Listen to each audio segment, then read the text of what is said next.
thank you very much for, I feel like I owe the Historical Federation some of my time, given how good they've been to me over the years.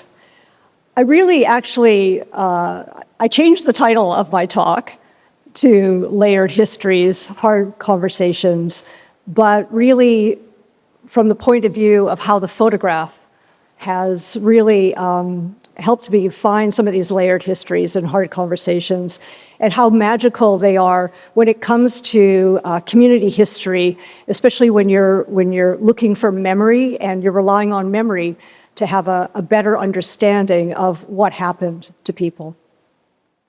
I'm going to go through two different projects, my Yucho Chow project and the Paper Trail project, and look at them less from a story point of view, but in terms of the stories of people that I found through those projects, and instead focus the story on the kinds of conversations that came up, especially in the second project. And I really appreciate this chance to actually reflect on these things. All these things happen to me while I'm doing these multi-year projects, and I don't really give a lot of, I just plow through them, right? Whatever obstacles I hit, I just keep plowing through. But this has actually given me a chance to really think about, what happened, the process that happened around them. So many of you will know that my start in all my history work was actually through my work interviewing World War II veterans, and specifically Chinese Canadian World War II veterans. And those conversations opened up a whole new world to me of the history that I had never heard about, never learned about in school. But one of the other things that started to happen were the things that I would see in the personal archives of these veterans. And the first thing that I noticed, I would ask them, can you show me some of your photos, after we would have a conversation. And I started seeing these photos with this really interesting Art Deco background. And it was always in a frame or stamped on the back, Yucho Chow. And see these ones? Another veteran. I often said that by the time I went to the sixth veteran or veteran's family, I began to ask, who is this Yucho Chow? I keep on seeing his work. And I was really attracted to his name, Yucho Chow Studio, and these little beautiful logos that were stamped on so many of the pictures on the frames. But then I began to notice that these spanned a lot of years too. So it wasn't just the war years. Now I was seeing things that going back into the late 1919, early 1920s. Finding another one taken in the 1930s, very suave. A lot of families. And I began to recognize his background so that even if I didn't have a stamp, I could recognize his furnishings and his backgrounds, how they changed over time, and really some beautiful portraiture too. But I really only knew him for the photographs he took of the Chinese Canadian community. And some of them actually told more than the story, in that this looks like a family together, but in fact, the woman and child are in China. And he would do this kind of early, if you zoom in on the high-res scan, you can see where he's cut out the mother and child and placed them into the photo of the two men who are actually taken here in Vancouver. So I didn't see my first photo of him until 5 years after I began collecting these. And it was quite by accident when I was interviewing a widow of a World War II veteran. And as I was putting on my coat, I asked her, I felt really embarrassed. I had not asked her anything about her own history. And she told me, well, I was born in Chinatown, blah, blah, blah, blah, blah. And I had my grandfather was Yucho Chow. And I asked her if she had a photo. And so for he was like this ghost, took all these photos, but I had never seen a photo of him. And finally I did. And I happened to be working at that time on a history windows project where we're taking empty storefront windows in Chinatown and putting these big murals speaking to the history of the community. So I did a window dedicated to him, and that picked up Vancouver Sun picked it up, did a front page story on it, and that story changed my life. And suddenly, I was getting flooded with emails and calls from people who told me, oh, well, I'm from the Black Canadian community, and he was our photographer too. And they began sending in photos to me. Sometimes the photos were silent and that they didn't know who these people were, but it was part of their collection.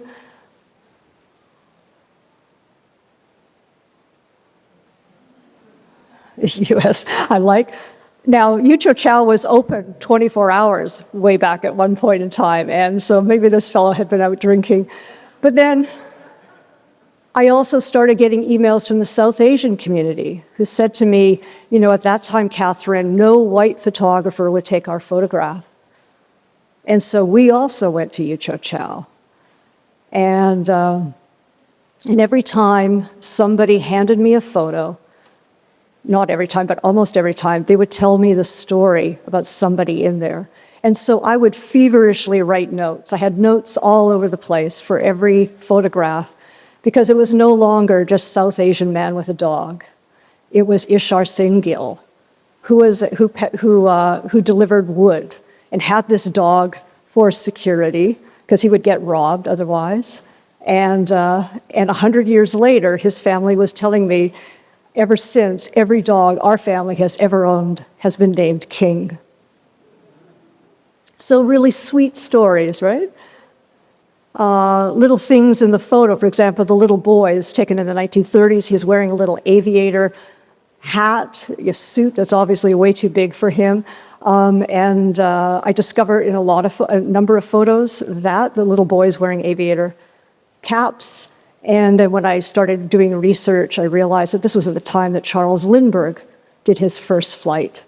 So it was reflected in the photographs. These women are of Hindu background. He also took photographs of people in the Jewish community, Croatian, Romanian, Polish, Ukrainian. And the Ukrainian family, when they gave me their photos, they said, well, you know, you have to understand at the time in Vancouver, we were white, but we were at the bottom of the pyramid, bottom of the totem pole in terms of the white community. We were considered the peasants, the backward peasants coming from Europe. So we found a warm place in Yucho Chow's studio. And he was also known for taking early mixed race photos. And this is a remarkable photo, probably from early 1920s. Other photos is from the 1940s. And this is a photo of Mr. Larry Grant there, another mixed race family. And certainly his photos show a lot about the head tax and exclusion in that so many of the photos of Chinese are actually of Chinese men.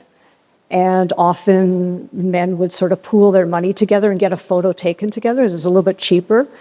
And I learned that Yucho Chow had all these props, so he could lend you a pocket watch, he could lend you a pen, a book to hold, anything, to project this kind of success back to your family. But in some cases, there's giveaways about the level of poverty. As you're seeing this man here, the one on the left, his suit is, again, really ill-fitting. In this case, the man who's sitting down is because his suit is too big. And you can sort of see that when we do a close-up. And the shoes are really worn, but he's got a little pen, probably on loan from Yucho Chow. And there was the man himself. Very warm face. And it was through all these families, like willingly giving me their they're pieces that I wound up doing an exhibition, which yielded even more material after that. People were coming in, and we were having scanning days, and it was through that I put on the exhibition, Chinatown Through a Wide Lens, the hidden photographs of Yucho Chow, and then from there did a book. So an exhibition, a book, a digital collection. Now, in terms of the conversations that came up as a result of this, one that probably meant the most to me and meant the most to families was this idea that the stories and the photographs of ordinary, common people actually have value, that they're inherently interesting, that everyone has a story. It may not be the most riveting life, but there's pieces within or periods within someone's life that are always interesting to share. And the fact that every time I collected a photo, somebody gave me a story of somebody was just proof of that. And in fact, in the exhibition, I put a story beside each of the photos, and believe it or not, people read it. Like, I was shocked. Someone said to me, "No one's going to read this stuff, Catherine, you're wasting your time."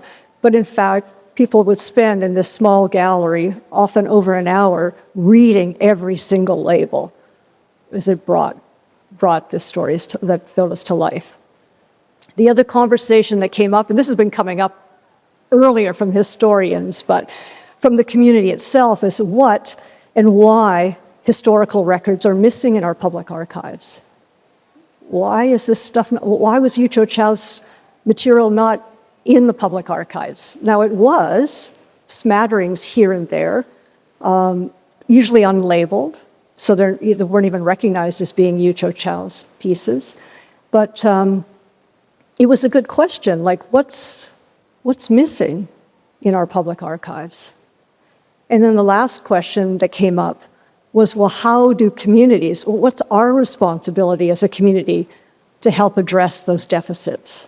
What do we need to do to make sure that these things, that these kind of photographic records are there? And so one of the things, the obligation for me was to take all this material that I had collected and organize it, and I wound up giving it to the City of Vancouver Archives. But we said to the archives, it won't just give you the photos, you have to attach the stories to them. And so we feel that through the project, through all those families, that 650 photos that we collected, that we helped to address part of that deficit in the City of Vancouver Archives. Now, one thing that happened while I was working on Yucho Chow, and I didn't realize what it meant at the time, was I began to see a lot of photographs that were taken in 1923 and 1924, often family photographs, and then there'd be individual photographs. And sometimes I would notice, oh, that photograph taken on that day, or how that little boy is dressed, also appears on these other documents that were issued by the government. But again, I never really gave it much thought, or as I wasn't there to do anything else but just scan things. Also, at one point when we were doing research on Yucho Chow, we came across an advertisement, and it says June 30th, basically a date we will never forget. Oh, and don't forget to get your photos. And again, just scanned it, not knowing what it meant. But going back to those veterans and all the interviews I did with them, so one of the first questions I would ask a veteran, they were in their 80s and 90s by this time, and so you start off with a really simple question like, where were you born? And interestingly, though, when I would ask to see their photographs, they would bring out these little cards, many of them.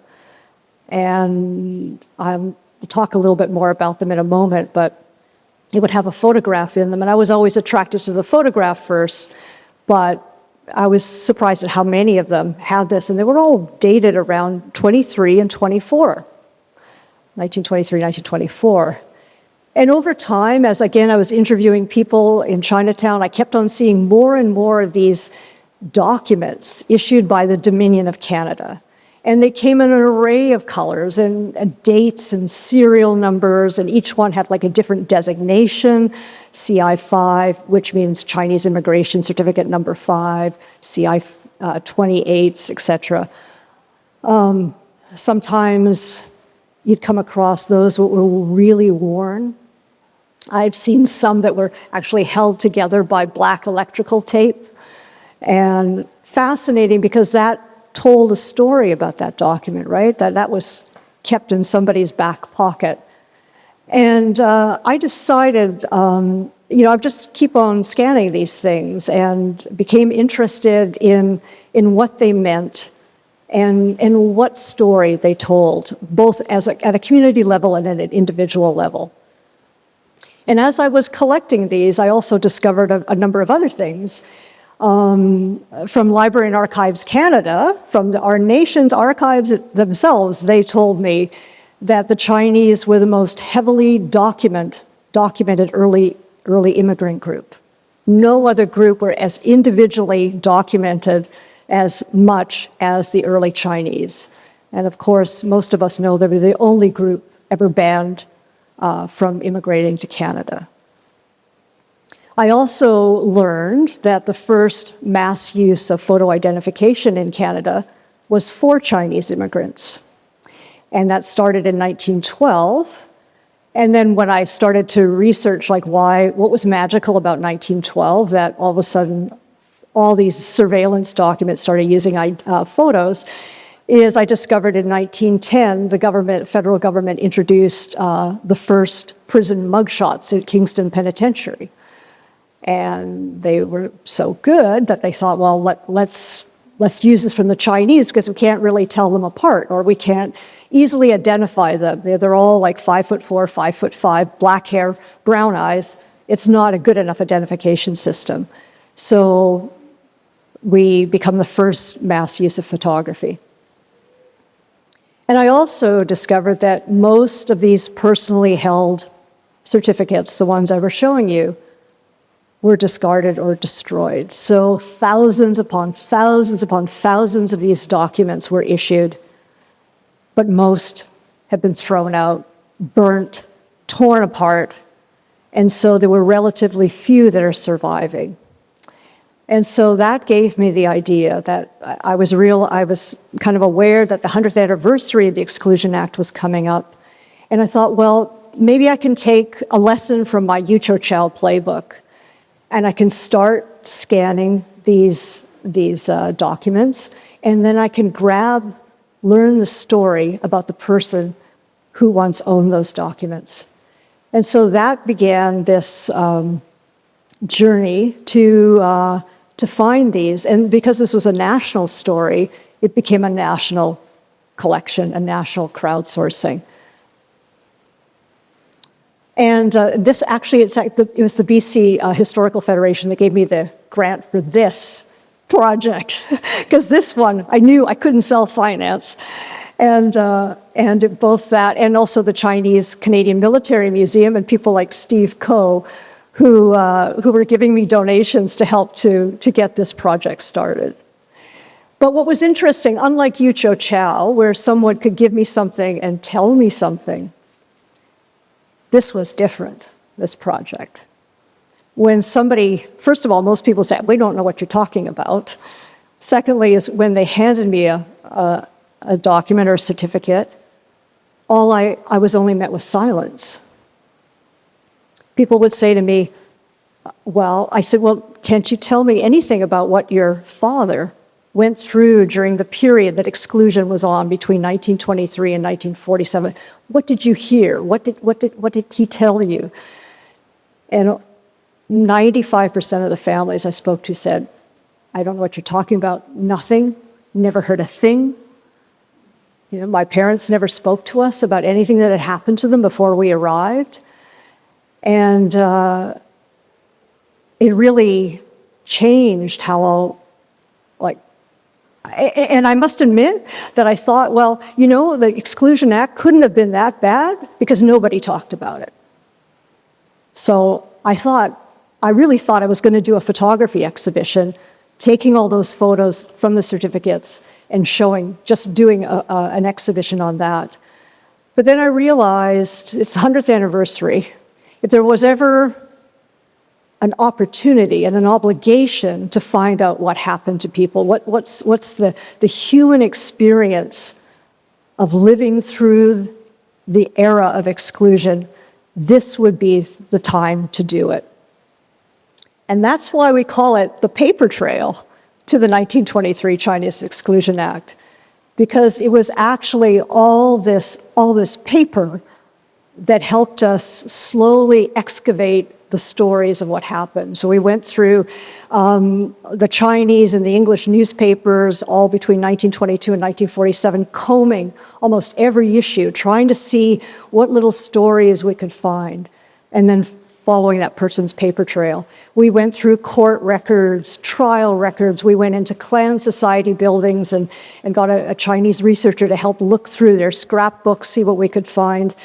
We also asked the government to release all the Exclusion Act records, which they had held under privacy laws for 100 years, because we felt in the interest of reconciliation, it was time to show us these documents, and they were a treasure trove of information because everybody was registered. There were 56,000 of these documents. And also whatever breadcrumbs of memories families could share with us. Just a tiny little thing like, oh, I remember my grandfather saying he was in Moose Jaw, living in Moose Jaw, and there was a time when all the white people wore a button on their lapel that said purely English. But that's the only thing he ever told us, right? But that was still something. When you have nothing, that is still something. That is still revealing. So once we were done, all that research, and thanks to Dr. Henry Yu and UBC, who came to my rescue and brought me some really great students to do this excavation work, the one thing that we found is probably best summed up in this quote. This has been true of all disasters. The great many were wounded in one manner or another. It left on them an invisible scar. And that was written by Studs Terkel, a journalist, oral historian, who, from his book on the Great Depression in America, in the US, Hard Times. So I'm going to quickly just show you just a few things that we saw, and then I'm going to talk about the conversations that emerged from this. So, what we're finding is, Chinese are pushing back when this law first is recommended. And what we also found is they fought the act itself, but it came in and it was really a ban on further immigration. And the second part of it was this mass mandatory registration. Everybody had to register. You had to show up. Many people had to go to an RCMP detachment. You had to bring in 3 photos of yourself, and you'd have to answer a barrage of questions. They were trying to make sure you were here legally. But they also, in that, they swept up all the Canadian-born children too. But we see, newspapers that they're bitter on the regulations. They give the name of the act, the Cruelty Act. They file protests. Some of them are saying, we're not actually going to register, and we'll see you in court. But what we do find is people have 1 year to register, so the act goes becomes law July 1st, Canada Day, July 1st, 1923, and people have till June 30th, 1924 to register. And we see how, through the paper trail, how all hell breaks loose. And a lot of people leave the registration to the very end. And suddenly this photo now, these photos from 1923, 1924 start to make sense. This is the Ip family here. And this is part of the registration, is to be given these documents. And I don't know how well you can see that back there, but what's interesting is this Canadian-born child, but he has an immigration card now, Department of Immigration and Colonization. And this line at the very bottom says, this certificate does not establish legal status in Canada. So you think about a parent getting that, and this is a Canadian-born kid, and this is a way to transfer exclusion to a generation that's born here. And Chinese are the only group that ever had their children being given immigration cards. And getting back to Yucho Chow, like this is, again, some of these photos that he took in 1923 and 1924. This one's given to the family, it's framed, but that same photo is part of what the family gave to the government. And these are the actual forms that we had released from the government, the registration forms. And this is somebody who immigrated, so he brings in his certificate.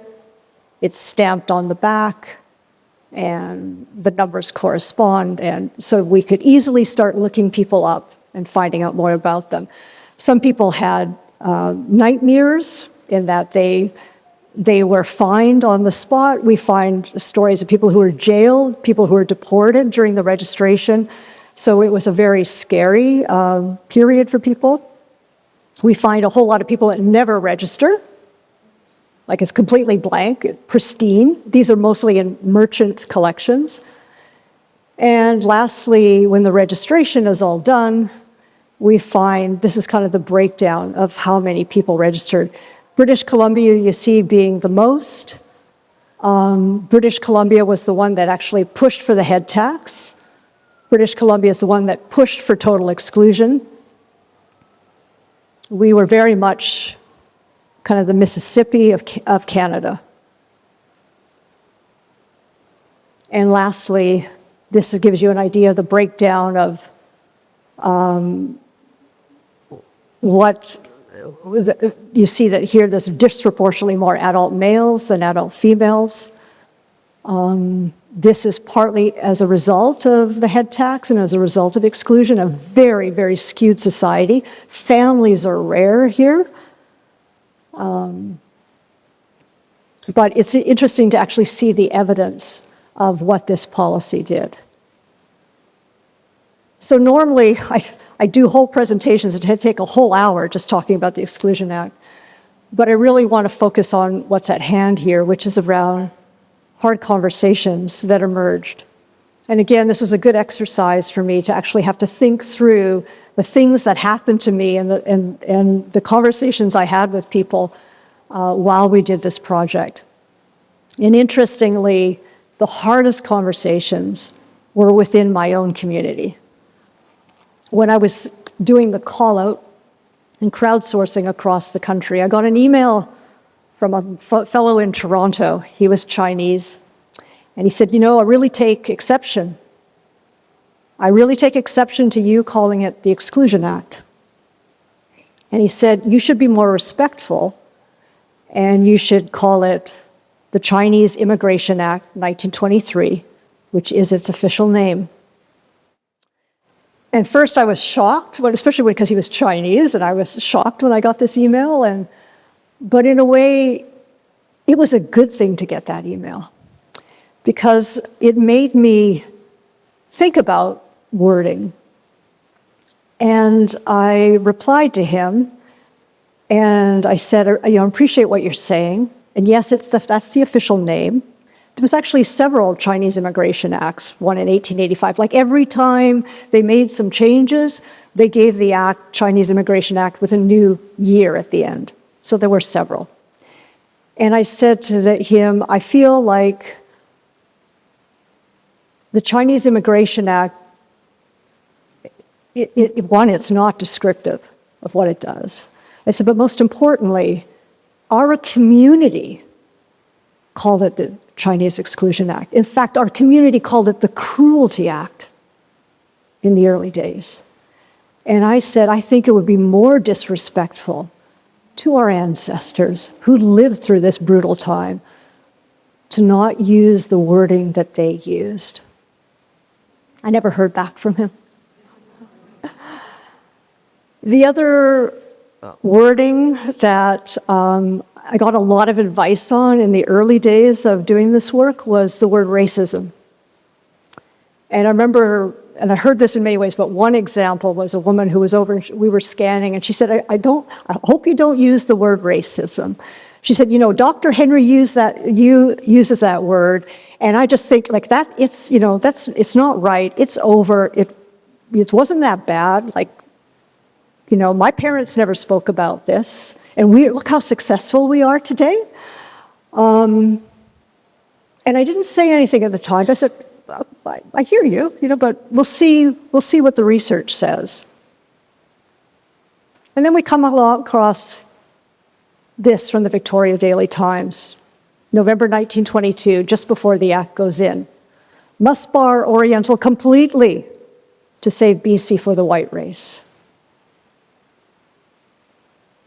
And then we see this is early 1923, just before the Act comes in. Chinese immigrants began to be registered and fingerprints taken.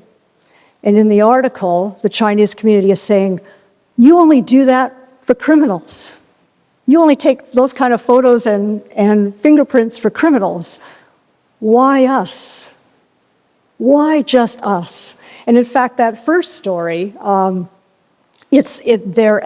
government of BC is asking that all Orientals be banned, so South Asians, Sikh, Hindu, Japanese, Chinese, but in the end, it's just Chinese. And then we get this in 1923. So the acts come in, everybody's talking about the registration. RCMP to round up Chinese for registration and photos. So that word, racism. And then we find these stories start coming in. Again, these breadcrumbs of stories. So this is a fellow, George Yi, or Yinan Fun. We hear his story. It comes in from Alberta. And his granddaughter says, my grandfather worked in a little cafe in a little tiny town called Gleason, Alberta. And right next to it was a big First Nations reserve, the Blackfoot. And she said, my grandfather became deathly ill, like he was critically ill, but no white doctor in that town would treat him. And so she said it was actually the indigenous people, because they had come into the cafe and they knew him, that brought him back to the reserve and actually nourished him back to health. He took so long to get better that he actually learned to speak their language. And then, of course, a more local story, which is Bill and Jack Wong, the tailors, both of whom had degrees, engineering degrees, but were told when they went to make their applications for jobs with the city or jobs with private firms that we won't take you because you're Chinese. So suddenly that word racism felt that maybe it was the right word. And interestingly, by the time we did the exhibition, I never heard it mentioned again. I also had a lot of people who said to me, I remember early on, this is a good news story, Catherine, and you should really focus on the positive, focus on all the things that we've done and all the accomplishments we've made, and that's what your exhibition should be about. But then when we did the research again through the paper trail, we came across, this is a bunch of newspaper notices. And we found that when the registration began, men started to leave. And this is really beautiful. Many of these are beautifully written, so I don't know who wrote it for them. But we found that so many people, so many men especially here, started to give up. And so this one says, I've lived overseas for several decades, rootless and drifting. Now I'm almost 70 years old, struggling with sickness, poverty, homelessness. And I want to thank people for giving me the money to return home. So we find a big exodus starts to happen around the time the Exclusion Act comes in. We also, because of those Exclusion Act records becoming available, and they came as 56,000 individual JPEGs that were in no particular order at the time. As I was rifling through them one day, looking for somebody, I stumbled upon this man. And I was really taken back by how he looks, and he's not looking at the camera. And I discovered, his name was Tai Hing Gom, and I discovered he was just at this time that the Exclusion Act is coming in. He's been here, 20 years working, and then suddenly he just falls into despair and winds up getting admitted to the Essendale, which was a psychiatric hospital at that time. And we discovered that, so now all of a sudden he was part of a whole large number of men in Essendale, and we discover a lot of them come in that year that the Exclusion Act is coming in.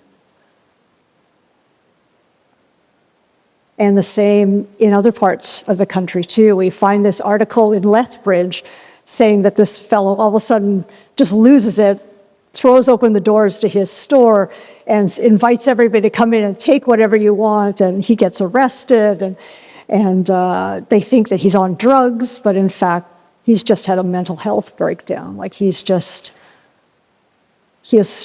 lost all hope. And we find him, this is the photo off his Exclusion Act registration form. So not everybody got through it that easily, and the worst cases were men who took their lives. And again, they had been here sometimes 20, 30, 40 years working, like living, lonely lives, separated, living on the poverty line, barely enough money to send home, much less sustain themselves, dealing with all this racism and hostility around them, but they kept hoping, and yet the Exclusion Act comes in, and that it brings them to their knees. And so because we found that article, we then found this man's, Kwan Moy's, registration, Exclusion Act registration, and we see his photo. And he takes his life just right after the registration is over. And I'm grateful in some ways we have these registration records now, because we can actually put a face to that soul. But he's one of many that we find that take their lives. And there's more in the Chinese press. We also found hard conversations around censoring biographies, because we collected biographies on everybody. It was interesting to see people would tell me things, but then we would write up the biography and show it to the family. They often would, oh no, take that out. And so sometimes I'd be able to work with somebody to alter it. So for one example was somebody who said, well, our great-grandfather ran a brothel. And so we put that in, and he said, no, you got to take it out. There was wanting to this is the problem with crowdsourcing stories, is that people want to sanitize it when they see it written down. And so we managed with that family to agree to write it like there was a rumor that he ran a brothel, and then they could live with that. Some other stories when, it was very common, people born in the late, 1910 and into the 1920s, that grade 8 was your highest education. That was very common back then. But a friend of mine put that into the biography, and someone else in the family reacted to that and said, no, take that out. That's embarrassing to say that. Just focus on the success that woman had. And yet, with a simple sentence, we can clarify that she only had grade 8, but man, she went on to great things. Just the intelligence behind that person. Also, so I put this story up because we came across a number of stories of young women who were forced to marry because of exclusion, forced to marry some of the older immigrant men that were here and wanted out of these marriages. And this was the only family that allowed us to actually talk about that story. You can see that she took her husband to court. She's like 16 years old, trying to get out of this marriage. So it was interesting to see how much people wanted to just create biographies that were very safe. And yet, here's your one and only chance to leave behind this story for future generations to see. The other thing that often happened was sometimes almost like delayed grief or raw grief that we experienced when we interviewed people. I was, sometimes across from somebody who's like in their 70s or 80s, and then all of a sudden breaks down in front of you when they start to think about what really happened to their fathers or mothers. And in some cases, it was, this is Larry Wong, who some of you remember. I remember him crying once when he talked about the bachelor men that were here. Because again, that skew that you saw, there were hundreds and hundreds of men who never were able to form families or had families and maybe only saw their children once or twice in their lifetime.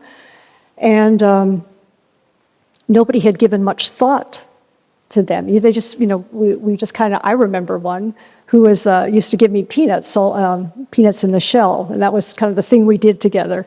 But I never gave much thought to his life until this project, when I realized for these men, exclusion was a life sentence. Even when it was over, it never was over. It marked them forever. And so we began to hear, people began to, especially men were most affected by this story, began to think of other men that they had met when they were children and what the consequences were of this law. This little guy here in the picture on the far left is Joe Dang. And again, Joe was talking about his bachelor friend, but then we started talking about his mother. And he started to weep during the interview. And because he said, I remember my mom and I would go to Woodward's and we would stand in line, or we'd stand, in front of the counter. There was no real line, but the clerks at Woodward's would sort of, okay, you next, you next, you next, you next. And she'd be waiting there, and she'd always be the last to be served. And so this grief, this great sadness welled up in him. And we had that conversation about how he, now thinking about it all these years later, he felt this, great humiliation for her. And how much she just had to, she couldn't even protest because she would have been kicked out. And others like this fellow, Matthew Yan, who at 11 years old, they're trying to bring the family over after exclusion ends, but he doesn't pass the test. And so, because he doesn't answer the questions the same way as his father does, and he doesn't then, he has to try again many years later. And he meets his father for the first time, because he was born, his father had already left when he was born. And he said, my mother told me, don't forget, when you get off the plane, address him as father, seal the bond. And he said, I couldn't bring myself. I looked at this old man, this stranger, and I just couldn't bring myself to say it. He said, I never, ever did call him father. And then Matthew breaks down. I feel like it's so shitty because this man had spent 45 years of his life alone here, and to finally bring his family over and not have the honor of ever being addressed as father, because how much exclusion tore apart those bonds. So finally, one of the things that I asked, one of the difficult conversations I had was with some people who I asked, like, why were you so silent? Why did you never tell your children about this? And over time, I heard a few things, but the first one I heard was just that, well, Catherine, you have to understand, our community had been targeted for so long that as soon as this was all over in the mid-1940s, 1947, all we wanted to do was blend in, disappear. To not be noticed was considered a blessing. And so that's what we did so well. And another fellow, when he was asked, why have you never told your daughter things that you wound up telling your white son-in-law, but you never told your Chinese daughter? And he replied, because I wanted to protect her. I didn't want to undermine her confidence. If she knew, then she'd be wounded by that. And so the best way was just not to say anything. And finally, a veteran once said to me, well, why would I want to share something that was so humiliating for me? It's better just to let it go. So I think the one thing that happened to many of us through this was a greater sense of empathy for our ancestors, gratitude, and often forgiveness. Forgiveness for sometimes the things they said to us that what could seem nasty or pushing us, that there was all a reason for that. There was something behind the advice they gave us, or the admonishments they gave us, or the criticism they gave us. We finally started to understand what it all meant. And this is actually, I'm going to close with this. This is a quote from Doreen Jensen, a Gitsan elder. The past creates an energy in the present, whether we know it or not. And I leave with this, which is conversations with ourselves.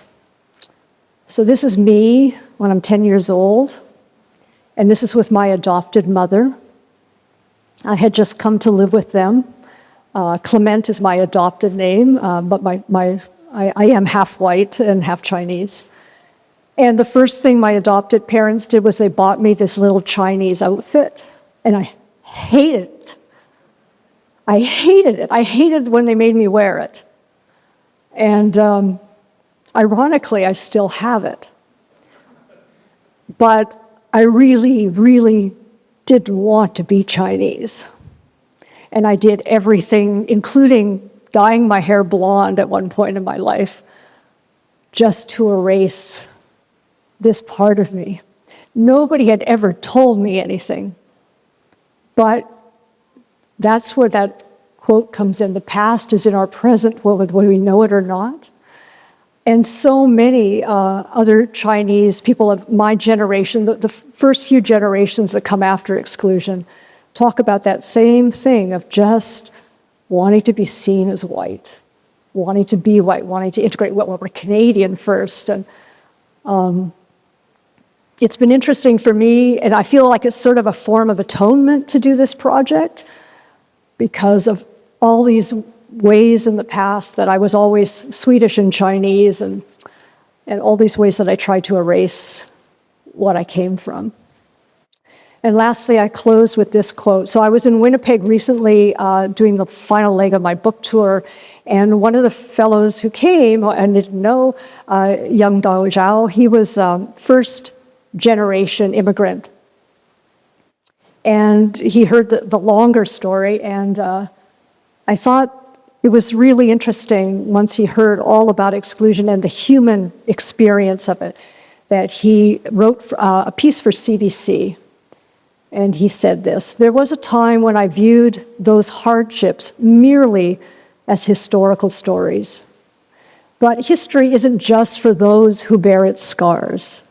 It belongs to the rest of us too, the ones who inherit the landscape those scars shaped.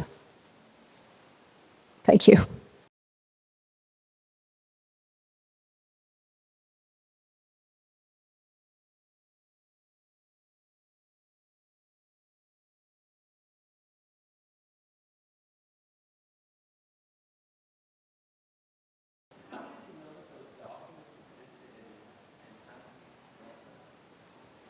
How did I know those documents existed? How did I get? Because as I was finding the newspaper articles, it kept on talking about this registration.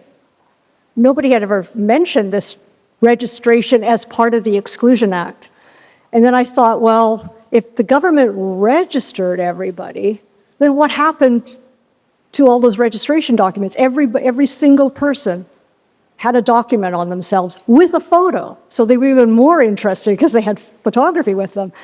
And I wound up having a meeting with one of the senior archivists at Library and Archives Canada, and I asked her about them. And at first, she didn't even know, like, do we have those still?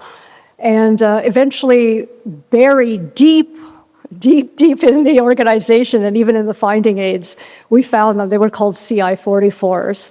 And now we knew they existed.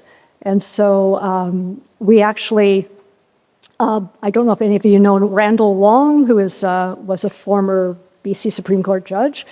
We got him to sign the letter straight to the head of Library Archives Canada, saying this was about 2 years or 3 years before the actual anniversary date. And he made the request to, in the interest, again, we use words like reconciliation and 100th anniversary, and these documents belong to our community. And so to their credit, they only took 2 months. One is they replied to us right away and set up a meeting. And they said, well, we have to do a review because no one's ever really looked at these things. And then they took about 2 months to scan them, and we got an early copy. And that was the 56,000 JPEGs in no particular order. But I thought, oh, this is crazy. Like, how are we going to find anything? But the silver lining to having them 56,000 JPEGs in no particular order is as we looked for someone, we stumbled upon someone else, right? So all these men in Essendale, we would have never found them had we been able to go directly to a record. So there was a lot of, positive sides to some of the things that were obstacles. Like, I didn't mention this, but one of the other things, too, which was part of our conversation, is that these documents that our community hated so much because they were surveillance documents and control, and you lost it, and would pay a price if you lost it, not like a real price and a monetary price. But today, those documents are precious. Because they had photos on them, the very things, again, we hated because you only did that for criminals. But those photos and these documents actually help to humanize this story. And they are what led us back. And when you see a certificate with just a name, and you see a certificate with a name and a photo, you're drawn in much more because of those photos. So everything that was a negative actually had a silver lining to it. Mm-hmm. Yeah, and I think, the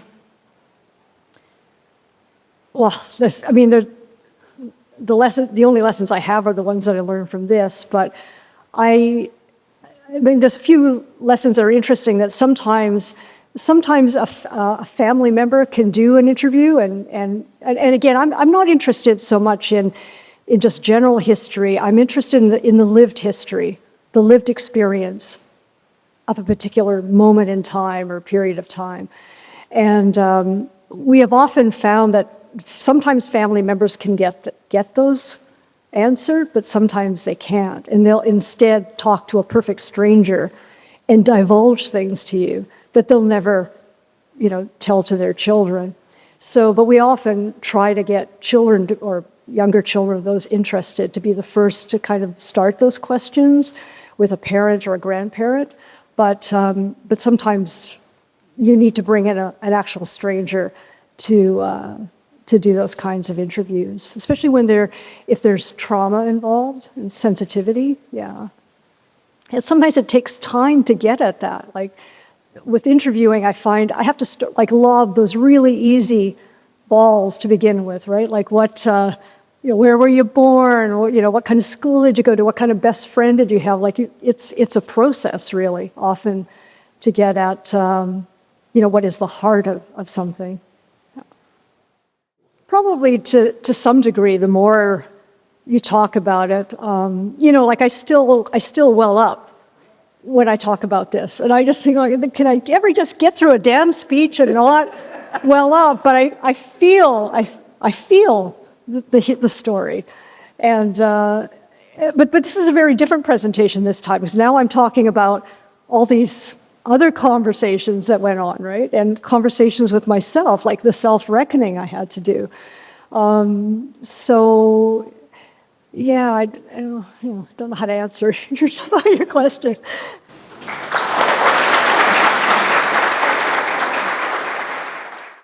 It was such a beautiful reflection, and what a start to our morning of layered history and difficult conversation. It doesn't have to be a question; it can be a comment or a reflection. Yes, at the back. How did I know those documents existed? How did I get? Because as I was finding the newspaper articles, it kept on talking about this registration. Nobody had ever mentioned this registration as part of the Exclusion Act. And then I thought, well, if the government registered everybody, then what happened to all those registration documents? Every single person had a document on themselves with a photo. So they were even more interesting because they had photography with them. And I wound up having a meeting with one of the senior archivists at Library and Archives Canada, and I asked her about them. And at first, she didn't even know, like, do we have those still? And eventually, buried deep in the organization and even in the finding aids, we found them. They were called CI-44s. And now we knew they existed. And so we actually, I don't know if any of you know Randall Wong, who was a former BC Supreme Court judge. We got him to sign the letter straight to the head of Library Archives Canada, saying this was about 2 years or 3 years before the actual anniversary date. And he made the request to, in the interest, again, we use words like reconciliation and 100th anniversary, and these documents belong to our community. And so to their credit, they only took 2 months. One is they replied to us right away and set up a meeting. And they said, well, we have to do a review because no one's ever really looked at these things. And then they took about 2 months to scan them, and we got an early copy, and that was the 56,000 JPEGs in no particular order. But I thought, oh, this is crazy. Like, how are we going to find anything? But the silver lining to having them 56,000 JPEGs in no particular order is, as we looked for someone, we stumbled upon someone else, right? So all these men in Essendale, we would have never found them had we been able to go directly to a record. So there was a lot of,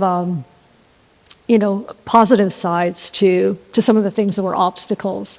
Like, I didn't mention this, but one of the other things, too, which was part of our conversation, is that these documents that our community hated so much because they were surveillance documents and control, and you lost it, and would pay a price if you lost it, not like a real price and a monetary price. But today, those documents are precious. Like, because they had photos on them, the very things, again, we hated because you only did that for criminals. But those photos and these documents actually help to humanize this story. And they are what led us back. And when you see a certificate with just a name, and you see a certificate with a name and a photo, you're drawn in much more because of those photos. So everything that was a negative actually had a silver lining to it. Mm-hmm. Yeah, and I think, the